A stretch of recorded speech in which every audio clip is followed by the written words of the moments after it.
عباده الذين اصطفى أما بعد فأعوذ بالله من الشيطان الرجيم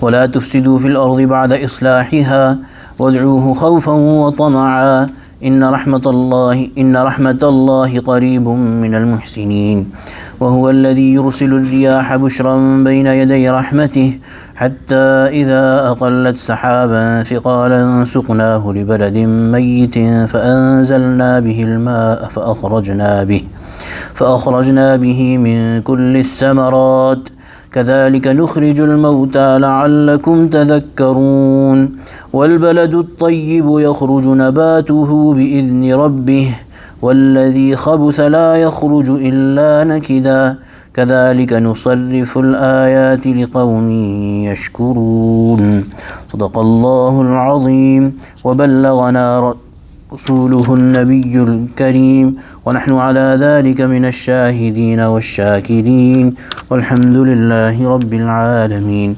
Surah Al-A'raf. This ayah 56 we had started last time. وَلَا تُفْسِدُوا فِي الْأَرْضِ بَعْدَ إِصْلَاحِهَا. Briefly, the meaning of fasad or corruption is that people do not listen and obey to the command of Allah subhanahu wa ta'ala. Ba'da islahiha would mean that when Allah subhanahu wa ta'ala has straightened it physically and spiritually as well by the sending of anbiya. So do not disobey Allah subhanahu wa ta'ala. وَادْعُوهُ خَوْفًا وَطَمَعًا, and call after Allah subhanahu wa ta'ala, make Allah dua to Allah subhanahu wa ta'ala خَوْفًا وَطَمَعًا, with fear and with greed or hope. So this is the reality of all our ibadat and our ad'iyah or any prayers that we make to Allah subhanahu wa ta'ala. The command is that when you do any ibadah or when you make any dua, there should be two things always there. One is the fear that will be rejected. And why is that fear? Because nothing that we do is worthy of Allah subhanahu wa ta'ala. So nobody can be complacent with what they are doing and be confident that this is for sure accepted. وَطَمَعًا, and also have hope. So fearlessness is prohibited and hopelessness is also prohibited. That you also have to have hope that Allah subhanahu wa ta'ala, being the Kareem that He is, being the merciful Lord that He is, He will accept my dua even if it's not, or my ibadah, my worship, even if it's not according to His station. The Prophet ﷺ has told us the adab or the etiquettes of making dua to Allah subhanahu wa ta'ala. 4 of these we have read in tafsir here. One is that whenever you call to Allah subhanahu wa ta'ala, do it with humility, and the best way is that to lower your voice. Do not yell or cry in your dua in a loud voice. The Prophet ﷺ, it is mentioned that at the time of Khaybar, the Sahaba were making dua very intensely with Allah subhanahu wa ta'ala, and while they were doing it, their voice became loud. So the Nabi of Allah subhanahu wa ta'ala told them that you are not calling after somebody who is deaf, na'udhu billah, so lower your voice. So those are the 2 etiquettes, and then the other 2, the spiritual or unseen or hidden etiquettes is that within your heart you have to have fear and hope.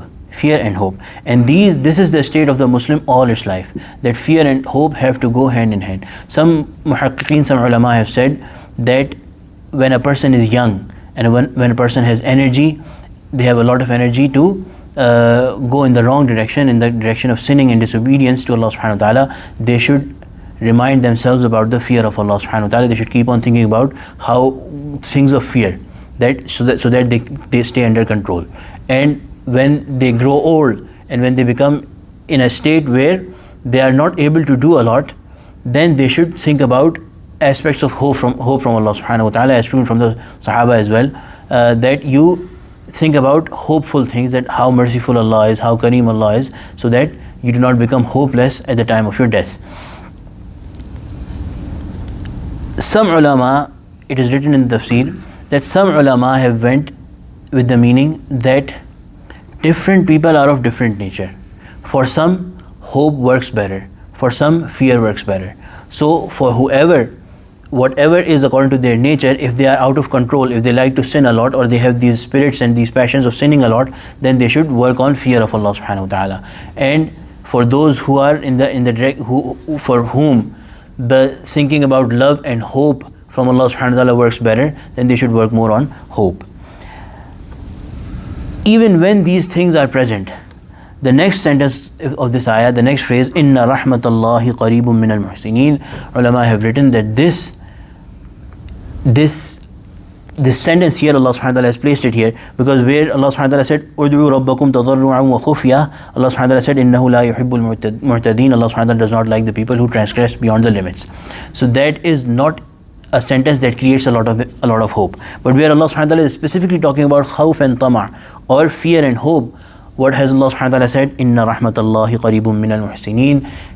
Have more hope in Allah subhanahu wa ta'ala. If you have to strictly compare between fear and hope, have more hope in Allah subhanahu wa ta'ala, because Allah subhanahu wa ta'ala is saying, Inna rahmatallahi qareebun min al-muhsineen. For sure the mercy of Allah subhanahu wa ta'ala is very close, that it will very soon touch and reach the muhsineen, the people who are doing good. So when you are doing any worship, when you're doing anything, have hope and have fear, and know it well that Allah subhanahu wa ta'ala, if we have hope in the karam of Allah subhanahu wa ta'ala and the mercy of Allah subhanahu wa ta'ala, chances are, there's high chances that Allah subhanahu wa ta'ala will accept it.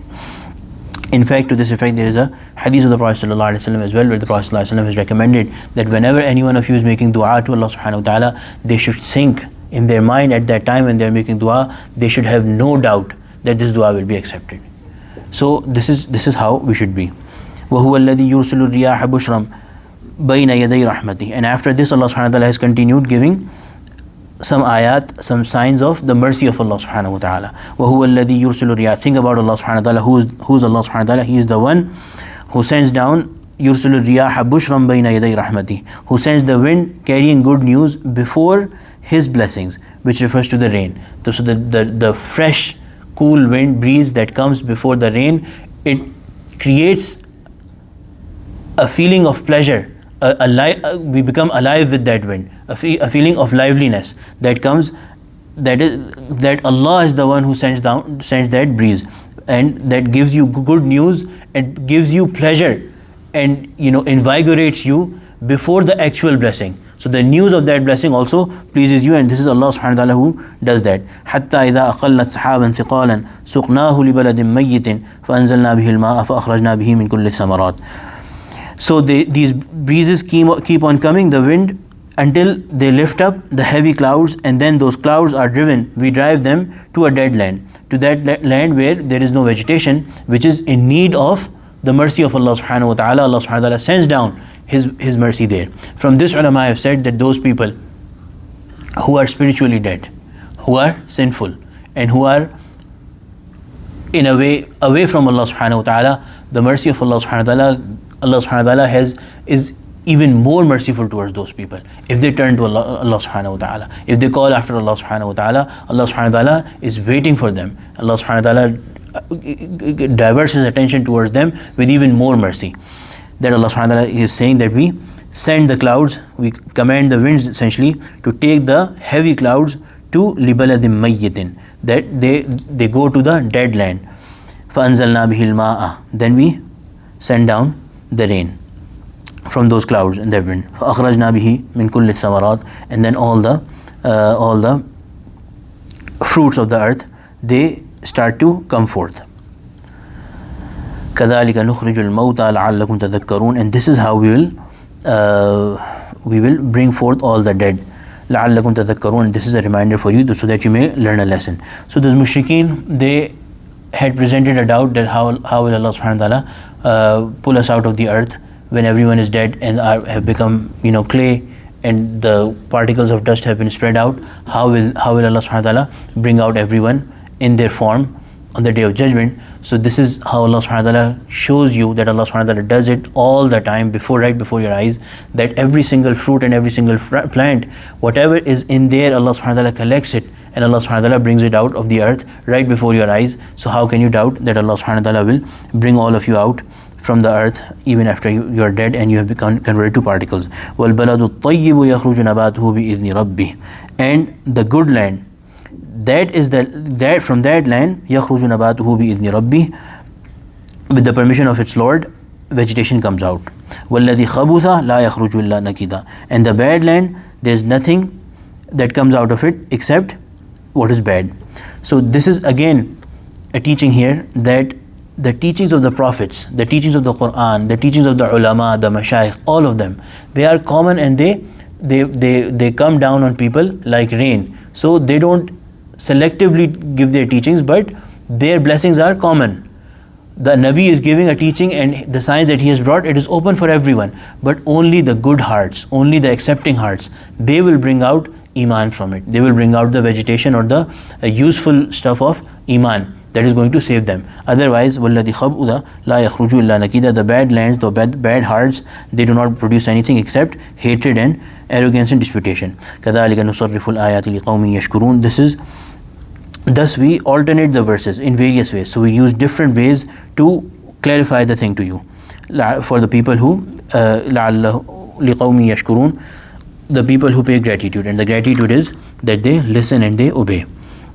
May Allah subhanahu wa ta'ala make us among the people who listen and obey to the signs of Allah subhanahu wa ta'ala, and may Allah subhanahu wa ta'ala give us the etiquettes of making dua to Allah subhanahu wa ta'ala and grant our du'as. Ameen ya Rabbil Alameen. Allahumma ja'alna min ahli al-Qur'an alladhi ahlaka wa khassatuk, wa sallallahu ta'ala ala khayri khalqihi sayyidina wa nana Muhammad wa ala alihi wa sahbihi ajma'in. Ameen.